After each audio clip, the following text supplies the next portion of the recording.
So let's talk about holster break-in a little bit. I got a lot of questions about the best way to break in a holster. This is it's a brand new one. It actually had a defect in it, so I never got to send this one out. If you can see here, that holster is basically just flat right there on the back, and that's how that holster is going to go to the customer. You're going to receive it this way.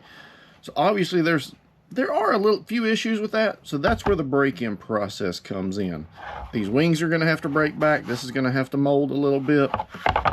Most of the mold for the pistol is on the front here. So I have a holster right here that I have been wearing for approximately 8 hours today. This is it's my brand new carry holster for my P365X Macro, and as you can see right about there, it is starting to curve. These wings are starting to break in, so you're seeing some separation from the front to the back where this part is being pushed back and molding, and then right here is molding to where I'm wearing that holster. That is strictly from about 8 hours of wear today, and that is my absolute best recommendation for breaking it in, is just to wear it.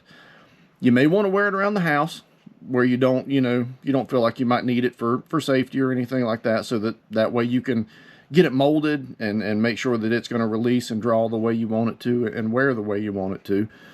But that's my recommendation, because after several years of wear, you get here. These wings are broken completely back. This is molded into the shape of where I wear this holster on my body.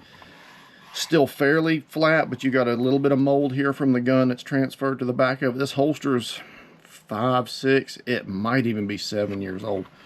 And this is the one in my avatar on all of my social media stuff. But you can see where these wings have broken back nicely and gotten molded in. Still got the mold here on the front of it. Still mostly flat on the back. And I go with the flat backs. Just, I feel like they're more comfortable. And a lot of the guys that try them express the same thing. And I get a lot of messages and stuff back and forth. People get surprised at how much more comfortable this is than what you call a 50-50 mold, where half the mold's on the back and half the mold's on the front. But that's pretty much what you're looking at on how to break in. You're going to receive it. It's going to be flat. It's going to sit on a table almost flat.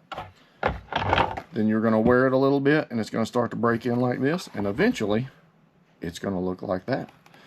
And it's going to be try to get these here side by side, see if you can see them. So this one, the P365, is well on the way, but you can definitely see where that CZ holster is really broken in nicely. So there you go.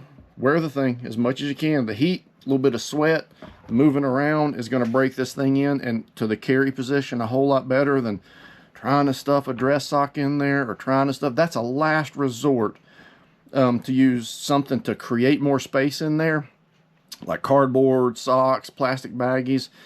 You only want to do that if wearing it is not working as well as you'd like it to. And I never recommend any kind of conditioners on them initially. I put an oil and wax finish on here, and so that puts some oil into the leather initially, and then should be good for a little while. Every now and then, maybe, if you want to put a little bit of oil out here on these wings, you can soften them up a little bit, or if it squeaks a little bit, sometimes I'll put olive oil on there, and it actually works really well. But I do not, out of the box, I do not recommend putting a bunch of stuff on there, because once leather gets soft, it is not going to firm up again. So if you make the mistake of going too heavy on some kind of an oil or some kind of any kind of leather conditioner on there, and this softens up too much, you're done. There's nothing you can do to bring it back. So again, best way, wear it to break it in, and try to do that. And that way, like I said, it breaks into your body, breaks into your carry position, breaks into the gun. Everything's working together, and it's going to work a whole lot better than trying to do something to break it in by doing something to the holster and sitting it on a dresser. It's only going to marginally work for you. So hope that helps. Thanks for watching. Follow, share, all that good stuff. See ya.